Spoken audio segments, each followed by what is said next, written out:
Hello and Assalamu alaikum, my dear viewers, friends and family. Welcome to my YouTube channel, Zauke Kabutar Parwari. Today is Sunday, 18th of December 2022. Viewers, आज मैं आया हुआ था ख्वाजा मुजीब अहमद साहब के पास। एक तो उनकी सेहत मालूम करनी थी, दूसरा जो एक उन्होंने बहुत बड़ा ऐलान किया है अपनी कबूतर परवरी को जो है मनसूख करने का, और अपने सारे कबूतर वो बेच रहे हैं, तो उस हवाले से उनसे कुछ गुफ्तगू शनीद करनी थी। तो आइए आपकी मुलाकात करवाते हैं ख्वाजा मुजीब अहमद साहब के साथ। अस्सलाम वालेकुम जी ख्वाजा साहब, क्या हाल चाल है आपके? ठीक है। अच्छा ख्वाजा साहब, आज दो मकासद के लिए आपके पास हाजिर हुए हैं। एक तो आपकी खैरियत मालूम करनी थी, आपकी तबीयत कैसी है। दूसरा एक कबूतरों का जो आपने ऐलान किया है सेल करने का, क्या माजरा हुआ? अच्छा बेटा, उसमें ये है कि मैं अब 72 साल का हो गया हूँ। अब मेरे पेट में भी अल्सर हो गया, तो हर वक्त दर्द रहती है। तो अब डकार भी वो आते हैं, सारे पुर्जे खराब हो रहे हैं। तो अब भरिया मेला छड़ना ज्यादा चंगा है बनिस्बत बाद जो मेरे पुत्र को टाइम नहीं है वो जो जाके किसी नू एवं ही वो करेगा, तो मैं आप डिस्पोज ऑफ कर दवा तो ज्यादा बेहतर है। तो ख्वाजा साहब, कहाँ तक पहुंचा मामला? काफी हद तक मैंने देखा आपने खुडे भी अपने जो से वो। हाँ, मैं खुडे भी अब जो पठियों पटे गए थे, क्योंकि अब मैंने जोड़े तोड़ दिए बेटा। अब आप देख रहे हैं कि इधर मादी है और इधर नर है, और नीचे से भी सारे मैं ऊपर ले आया हूँ। बच्चे सारे बिक गए हैं, पठिए पठे भी बिक गए हैं। अब बड़ी मादी है और बड़े नर रह गए हैं बेटा। तो ख्वाजा साहब, अपने लिए कुछ रखा कि कुछ नहीं? कोई नहीं, तो बिल्कुल कोई नहीं। तो ख्वाजा साहब, शौक को कंटिन्यू नहीं करेंगे फिर? बेटा अभी मैंने सोचा नहीं है कि क्या करना है फ्यूचर में। अगर कोई कबूतर बच गए, क्योंकि अभी भी आपके सामने आया, 2 आदमी आए थे वो लेके गए हैं, तो अगर कोई बच गए तो उन्हों को फिर मैं आपस में वो करके जुस्तजू, अगर जिंदगी हुई तो फिर मैं शुरू कर दूंगा, नहीं तो अब नहीं। तो ख्वाजा साहब, थोड़ा सा हमें बता दें, कबूतर अब आपके पास जो रह गए हैं ये कौन सी ब्रीड से बिलोंग करते हैं? बेटा आप लोगों को सबको पता है कि मेरे पास तो टेडी और कमगर ही थे, और तो मैंने कभी मेरे खुडे में था ही कोई नहीं, तो वही है। और तो कोई आउटसाइडर तो कोई भी नहीं है, कभी भी नहीं है। अच्छा ख्वाजा साहब, मैं पिछले दिनों एक कॉलम पढ़ रहा था, उसके अंदर मियां नज़ीर साहब के गोल्डन कबूतरों के बारे में लिखा हुआ था। तो वो लिखा कुछ यूँ था कि मियां राउफ साहब जो उनकी ट्यूबवेल वाली छत थी, वहाँ पे जो वो कबूतर उड़ाते थे, वहाँ पर दिलावर खान साहब के घर से कुछ कबूतर गए थे उड़ने के लिए। तो मियां नज़ीर साहब वहाँ पर गए, उन्होंने एक मादी का पूछा कि मादी कहाँ से आई है, तो उन्होंने कहा जी ये दिलावर खान साहब के घर से आई है। उन्होंने कहा ये मादी मुझे दे दो, तो मैं तुम्हें इस तरह के 5 और उड़ने वाले इसी से बना कर दे दूंगा। तो मादी घर ले गए थे और उनमें से फिर गोल्डन कबूतर उन्होंने तैयार किए।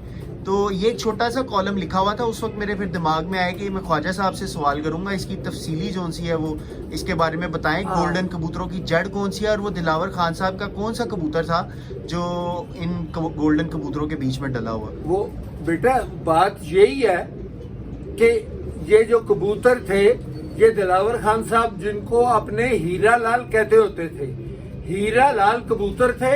और उन्होंने सियालकोटी एक जौनसरा नर डाला था जिसकी आंख थोड़ी सी सफेद थी। वो क्योंकि जो हीरा लाल थे ये फिरोजपुरी कबूतर थे, कसूर के नहीं थे, और इन्हों की उड़ार बहुत ज्यादा थी, सियानक थोड़ी सी कम थी, लाल आंख वाले। अच्छा। तो इन्हों में ये ब्रीड वो थी जिसको साधना कहते थे। अच्छा। ये वो ब्रीड थी। तो उन्हों में जौनसरा डले थे, तो फिर ये गोल्डन बने थे। यानी कि आपके कहने का मकसद है हीरा लाल और जॉन सीरो का क्रॉस जोन सा है वो गोल्डन कबूतर। तो ख्वाजा साहब, ये जो अक्सर लोग कहते हैं कि कमगर और गोल्डन एक ही चीज है, कमगर थोड़े गहरे होते हैं और गोल्डन थोड़े फीके होते हैं। कमगर और गोल्डन में बहुत फर्क है बेटा। प्योर कमगर जो है उसमें उड़ार बहुत ज्यादा है, सियानक थोड़ी सी कम है। घर अगर अंधेरा पड़ जाए तो रात रह जाएगा, पर ये जो गोल्डन है ये घर बैठ जाएगा, क्योंकि गोल्डनों का गेड़ा छोटा है, कमगरों का गेड़ा लंबा है। और जो लंबे गेड़े का कबूतर होगा वो रात को घर नहीं बैठेगा, वो रात रह जाएगा, और जो गोल गेड़े का होगा वो घर बैठ जाएगा। ख्वाहिश साहब एक और सवाल है, अक्सर मेरे जैसे जो नए कबूतर परवर हैं इस दौर से जो बिलोंग करते हैं उनके लिए एक बहुत बड़ा सवाल है, आप यकीनन ये जवाब दे सकेंगे इस सवाल का। नीला रिंग जो है, ब्लू रिंग, इसके पीछे क्या हिस्ट्री है? ये गोल्डन कबूतरों में आता है या कमगर कबूतरों में? कुछ कहते हैं जी जो ओरिजिनल कमगर हैं उनके अंदर नीला रिंग नहीं आता, वो सादी आंख के कबूतर हैं, ये नीला रिंग सिर्फ गोल्डनों में आता है। अब इस पे मैं आपको वो करूं कि मेरे जमाने में जो दिलावर खान मरहूम के कबूतर होते थे उनमें नीला रिंग नहीं था होता, उनमें रिंग होता ही नहीं था, और वो हल्की पिंक कलर की उनकी आंख होती थी ज्यादा। अब मैं मुशाबत आपको दे देता हूं, कंधारी अनार नहीं, बिदाना अनार, बिदाने अनार जैसे होते थे, जैसी मसरों की दाल होती है, इस कलर के, माल्टे का छिलका इस कलर के, ज्यादा लाल आंख के नहीं, और इनमें जालियां नहीं थी होती। तो ख्वाहिश साहब थोड़ा सा अगर आप हमें बताएंगे नीला रिंग का क्या, ये कहाँ से आया बीच में, कोई आइडिया है? नीला रिंग बेटा जब कबूतर बूढ़ा होना शुरू हो जाता है तो तब नीला रिंग आ जाता है, बचपन में कभी भी नीला रिंग नहीं आता। अच्छा, आहिस्ता आहिस्ता उम्र के साथ और बुढ़ापे में, और कबूतर जो उड़ रहा होता है उसमें रिंग आती है, छोटी उम्र में नहीं आते।